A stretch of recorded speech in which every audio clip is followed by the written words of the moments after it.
Hey, thanks for joining me. I'm sorry, I just couldn't help it. Let's get into some more Liefeld stuff. Youngblood number 8. We've seen a lot of Youngblood, or rather, a lot of Rob Liefeld content recently, and I can't help myself. It's my channel. I'm having fun. So you got issues 8, 9, and 10 of Youngblood coming up, and that is where the original run of Liefeld's Youngblood team ends. And we've talked about this with Jim Lee on Wildcats. He had a good long run and gave it up to other people, and the book became good. And same thing with Silvestri. He did a run on Cyberforce, which was, it was all right. But then they gave it up to other people, and it became good. Youngblood, Liefeld quit. He did not give it to anybody, and it did not get good until years later by somebody else completely. But it is coming up on the end of Liefeld's original run on the book. And kind of like X-Force, this is like an end of a specific era and a specific storyline that you'll never see again. You'll never see resolution in any way that felt like really satisfying, at least to me. Issue 9, the one after this, is the one where it's the Image crossover month, so is the one done by Valentino. I've got it somewhere. It's arguably the best written issue of Youngblood. Well, it's definitely the best written issue of Youngblood up to this point. And until Alan Moore came along and started writing some interesting shit, it was the best book. But it has nothing to do with anything in terms of the storyline that's going along right now. So basically, you could go from issue 8 to issue 10 and be done. So you got issue 10 right there. You don't need issue 9. These follow exactly right in order because issue 9 is a completely separate storyline that you don't even need to read. We'll get into 10 later. I do have to say, for all the shit I give Liefeld, that's earned, and all the stuff I talk about how his older work, the New Mutants and X-Force era, is his best stuff, he did a couple of things in both of these books that felt like he was in a vibe. He was things were kind of working, and he did some stuff that I'm like, that kind of works. I kind of like that.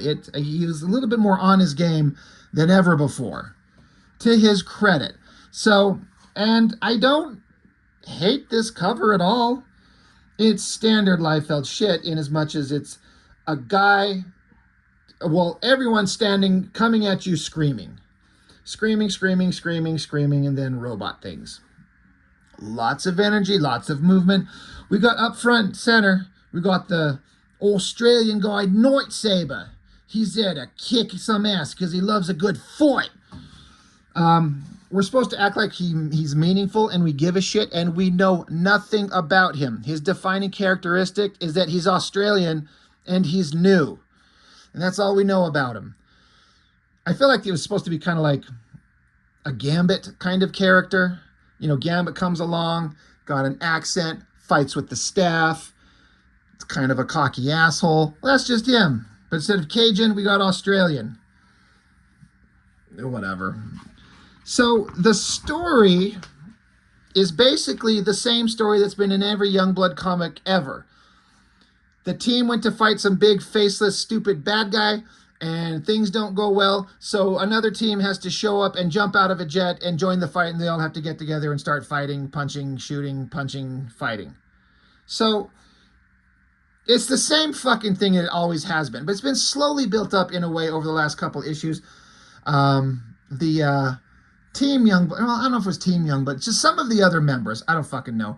They went off to go fight some bad guy, and then they failed miserably.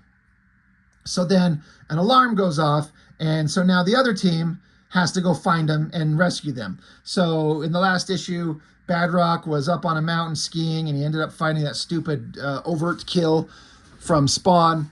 And then Shaft shows up and is like, come on, we gotta go. We gotta go do some Youngblood shit. So, you know, it's the pose and the angle is pretty intimidating. There's some kind of dynamic power to it. It's very poorly drawn. I will say, I'm going to assume, and I would not be surprised 100% if someone else drew these backgrounds. But if Liefeld drew these, credit where credit is due. I just don't believe for a second that he did. It's too much. It's basic 1 point perspective. So if we got a ruler out and you can find the convergence point, probably right down here where the door is pointing right down. It's probably a convergence point right here. So you get out your ruler, you start doing your basic 1 point perspective. And then some vertical lines, and then just start making shapes. It just needs to be innocuous, weird pipes and shapes because it's a space age jet they're flying in. And it works. I'm here for it. I just don't believe for a second that Liefeld did because he doesn't like to do that shit. You will never, ever, ever see him do that shit these days like today. Not once will you see that background. So maybe I just bet he got someone else to draw the background. I would bet money on it. That aside, lots of, text box talking about how badass everyone is, even though we've had almost little experience with any of these characters. 8 issues in, we still know almost nothing about these guys, except Shaft is worried that he's fat, and the end. You don't know anything else about him, but it tells you all these things about how badass Jeff Terrell is. We never really see it. He just jumps around and screams and shoots arrows, and apparently he's the most amazing badass in the history of ever. Anyway, they're on their way to go save their team, and so they gathered up a pretty sizable team. In terms of a shot of a team of characters, it's both horrible and pretty good for Liefeld, especially. There's something about, like, you can pick apart, and we will, some of the terrible drawing and weird things going on, but it's also a pretty dynamic shot compositionally. Liefeld's lost this ability these days. He used to have this ability to compose shots pretty dang well. Guys up front and stages going back, get some distance, and it's a pretty epic team shot. Now, why are they all staring at us? Look, every one of these fucking people is staring at you. Look at them. These fucking stupid trolls staring right at you. This new twat, new girl staring right at you. There's Night Saber right there. He loves a good fight. Shaft back there with some other diehard robots. They're all looking at you. Liefeld doesn't know why or how. He just likes to draw everyone staring straight at the camera. But that being said, compositionally, I kind of dig it. I don't mind kind of the body language on this guy sitting here. And in terms of, like, Liefeld drawing hot babes in ridiculous, stupid outfits. I mean, I've seen worse, but it's not bad. It's better than any female figure he does these days. He's actually trying to, like, give some anatomical structure and an upper rib cage and a waist and some hips. This is way better than anything he does these days. Even though it's kind of a ridiculous outfit, half naked, I'm kind of fine with that. And she's standing on her tippy toes like she's on point. She's like a ballerina. And he didn't bother to draw her foot on her right leg. It just disappears because he's like, fuck you, I don't have to. It's not bad for him. And there's a lot of moments in this book, in this issue and issue 10, where there's individual panels of figures. I'm like, that kind of looks all right. This is another one of them, of Badrock there. This overhead shot looking down at him. Arms in the air, got his fingers interlocked. He's like flexing, he's stretching, he's itching for a fight. He's ready to go. And the shape of the figure, I'm kind of okay with it. It looks pretty good. I like it. I hate Troll more than anything I can say on the history of the planet concerning Liefeld comics. He is the stupidest character ever. It's the epitome of stupid Rob Liefeld shit. And this drawing is so ridiculous. I hate him. But, the story is they're all going to fight. Badrock's like, this is killing me. And so Troll, being the little fucking asshole that he is, like, oh, you little poor baby, afraid you'll never get to go on another vacation, referencing the fact that he was up skiing. And Badrock's, hey, little shit, shut the fuck up before I rest my nuts on your skull. He's like, I'm talking about combat, not vacations. And those are my friends out there, you little fucking troll piece of shit. I'm going to eat you and shit you out. I just want to get my hands on the guys who killed my friend. So I guess the implication is that Combat from the other team is dead. Combat, the big alien guy.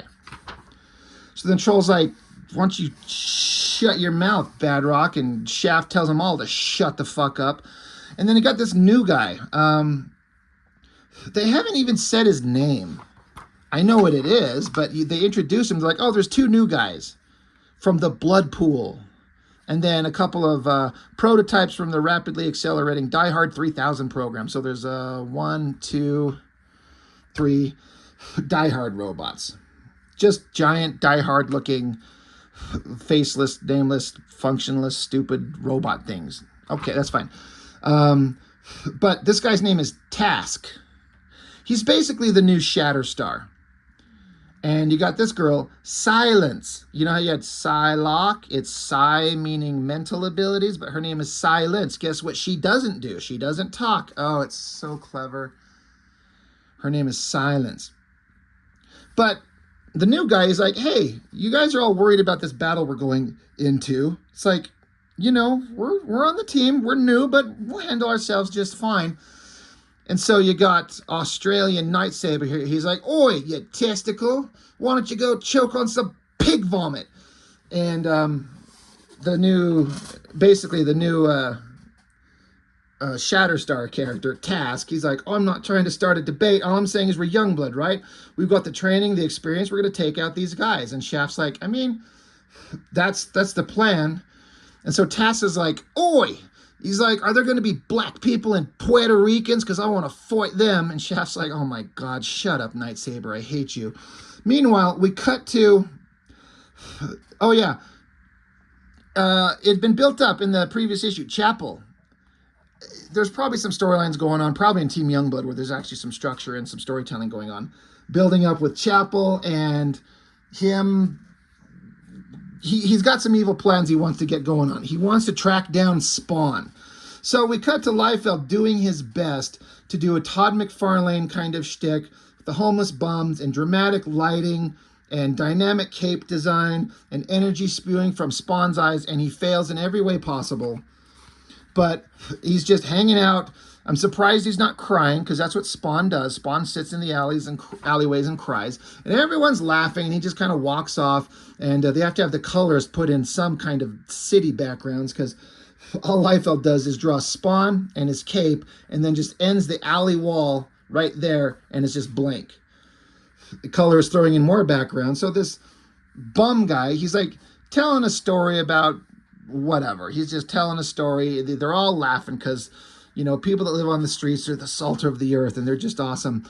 So he's sitting there laughing, ha, ha, ha. Bleh. He gets shot in the fucking brains. All this laser looks like it just passes behind his head. It should, like, come through the back and blow his brains out the front, or vice versa. But this looks like it passes behind him. It's fucking stupid. Whatever. So all the homeless guys take off running. And they're like, holy shit, Al, somebody's shooting at us. He blew Bobby's head clean off. You got to go stop him. So, again, Liefeld's trying to do dynamic, you know, cape design like McFarlane and failing in every way possible. And so Spawn's like, who is it? It's like, oh, my God, it's him. It's Chapel. So out of the smoke comes Chapel. So you get a silhouette. Now, if you notice, Chapel's carrying 2 guns in each hand. Flip the page, and now it's just one big, giant, vacuum-looking weapon. It literally changes panel to panel, and it's so fucking dumb. Chapel's got these robotic dildos strapped to his head that, what's his name? Chap has had his character, what's that guy's name over in Team Youngblood? Dutch. I think Chap come up with the robotic dildos strapped to the face, and Liefeld liked them. And then Liefeld draws, like, these things sticking out of Chapel's back that looks like, it fucking look like airplane wings, honestly. So he's got a bunch of airplane wings, you know, 3 on each side. So maybe he's got a jetpack, he can go flying. So, but Chapel's here, carrying his giant vacuum gun, where 2 little guns turned into one big one. And there's a lot of text boxes going on about what an evil monster that Chapel is. And it says a lot of things saying nothing.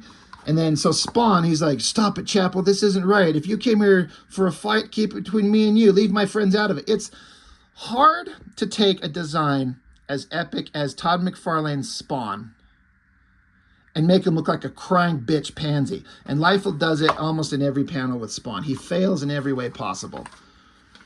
So now you get Chapel again. Remember how he had 2 guns and then they merged into one big giant gun? Well, now they're 2 guns again. Remember all the airplane wings he had hanging off his back? Well, now they're like 2 like pool cue cases just strapped across his back with no straps. And so they have this big, long, like testosterone-filled bitch fest about how he's going to drool all over everything, all over the robotic dildo. So that's gross looking. But he's like, Chapel's like, I know who you are. You're Al Simmons. You're back from the dead. You're looking like a hamburger-faced football or shoelace string laced up on your face like little hamburger demon bitch. But you've got the powers of the undead. And Chapel's like, I want it. I think Chapel's also dying. There's some implication that he like had AIDS or something like that, because that's an awesome thing to give a person of color in this era. They're dying of AIDS. That's cool. And so Spawn is like, fuck you. And Chapel's like, fuck you. I want your powers. I want to know how you do it. How do I come back from the afterlife as a unholy, demon of the night from hell? That's basically what is going on. Meanwhile, oh, right, yeah, we got to get back with Youngblood. So they fly their little stupid spaceship. Look at the moon. It's like going to crash down onto the planet and kill everybody. That should just be how Youngblood ends. The moon crashes into the earth and they're all dead. But there's some bad guy base. And it's a big giant bubble. And so Shaft's like, all right, Badrock, we're going to do the thing that we do in every Youngblood comic. We send a team in to go fight, and that you have to jump out of the jet. That's what we do. It's always one guy or a team of guys jumping out of the jet. That's what it's not a Youngblood comic if that doesn't happen. Inside, some bad guy named Maddock, and then some big, fat, dumpy-looking slob named Blackrock, who just looks like Badrock. It's all these names, Maddock, Blackrock, Badrock. Stop it. I guess Maddock is in a floating chair. I used to think this little stump was like what his chair is propped up on, but no, that's Blackrock's leg. All right. And I was noticing, flipping through this, Liefeld, for this Blackrock guy, if you look at the close-up of his face, he gave indications of nostrils. Like, they're right there, just little nostril shapes. I'm like, okay, that at least differentiates him from Badrock, who doesn't have any, but you will never, ever, ever see those nostrils again. I shouldn't be surprised. Anyway, Maddock says, alert the Argus units, Blackrock. Our guests deserve a proper welcome. So then the ship flying along, Badrock jumps out, and so it goes on a whole bunch of dialogue or text boxes saying that Thomas John McCall is a 17-year-old kid. He was a fucking loser, so he went to his dad's science lab and drank a vial of cum or something like that and turned into this giant rock monster. So he slams down through the big old glass window, and oh, he just happens to land right next to the main villains. Like, you have a guy like Badrock on the Youngblood team, and all you've got is a glass dome, and you're just standing under it, and they're like, oh, it's Badrock. We didn't see that coming. Pretty dynamic double-page spread. I should shout out the colorist, Kiko. He rocks on pretty much everything. He was legitimately the star of the show, really. But, oh yeah, so Maddock looking stupid, and Blackrock looking stupid. He doesn't have his nostrils anymore. And Badrock looking stupid, because they're all stupid. Show up, and then another big giant splash page slamming into the ground, knocking them off their feet. And so Badrock's, the dialogue is saying that he's been itching for a fight ever since that overt kill fought him up on the mountains in the snow in the last issue. And he's just wanted to cut loose and start beating the shit out of somebody. And he finally gets the chance. I kind of like this shot of Badrock with his body angled towards us, and we can see like we're looking down on his shoulders and his arm slugging. I actually think that looks pretty good. For the bullshit that is Badrock and Blackrock, they're just giant muscle figures with a shapeless face, like it's just a blank head of just round shapes. So it's easy to draw. You don't have to struggle drawing a human face. You can just draw round circles and put a mouth and glowing eyes on it. And he's wearing a bandana. Does he sweat? So stupid. But that shot I've always thought looked pretty fucking good. It kind of works. So Blackrock smacks him away. Badrock comes running along. And they're going to keep punching each other. And Badrock's talking about how you killed my buddy. And he's like, oh yeah, we did. It was fun. It was awesome. So Badrock slugs him back. We always have to have the big close-up shot of Badrock's glowing eyes, his gritted teeth, and his fist. This is like, we've seen this thing about 10,000 times, and he never gets sick of drawing it. Oh yeah, meanwhile, out of the blue comes some robotic cyborg something or others, just some bad guys, just know nothing, faceless jerk offs to fight. So they show up as if they're going to be a struggle for Badrock. You should just punch them and they'd explode. But then they get shot in the back. One of them just explodes. And so Maddox is like, what are you guys doing? And Badrock, who's bleeding, I guess, he's like, all right, it's party time, folks. And Maddox like, no. So out of the jet, I guess they looped around. They come back for a second pass and dropped off, Silence, and not Shatterstar, and not Gambit. So Task is his name with the swords. It's another shot of a team jumping out of a jet. It's kind of all right. And so we got Nightsaber here. And he's like, oi, we gotta fight them. Remember, they fought like Norwegians. And they're like, all right, let's go get him. And stupid Nightsaber, he's telling everyone to just chill it out because, I'm the experienced guy, and Task is like, you're actually not. You're just as new as us, which is very true. So they get in there, start blowing away guys. Task starts chopping robotic heads off. Silence, it says she's got psi powers, which I guess translates into throwing laser things. Okay, who fucking even knows anymore? So they took care of the robotic things that showed up to be...